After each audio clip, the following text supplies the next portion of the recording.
Hey guys, I'm Rita, and in this episode I will show you how you can create customer statements on QuickBooks. To create statements, we need to go to Contact section and click on Customers. If you have email addresses provided to your customer accounts and they've been verified, you can email all statements directly from QuickBooks.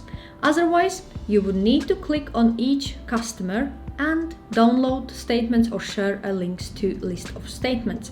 So in my case, I will click on Anna L and I can click on full statement. This will show full list of unpaid invoices as well as paid invoices. If you decide to download as PDF, then this would only show unpaid invoices. So this is statement only for unpaid invoices. It can be printed out or downloaded if you wish to. But if you want to provide full list of paid and unpaid invoices, you can share this link, which will provide a full list of invoices. So if I click on this list, you can see unpaid invoices as well as paid invoices here.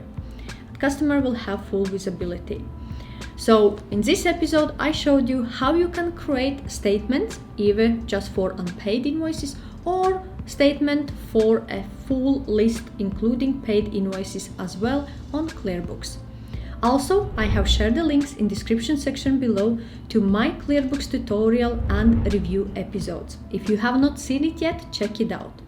If you have any questions or require any further advice, feel free to reach out to me.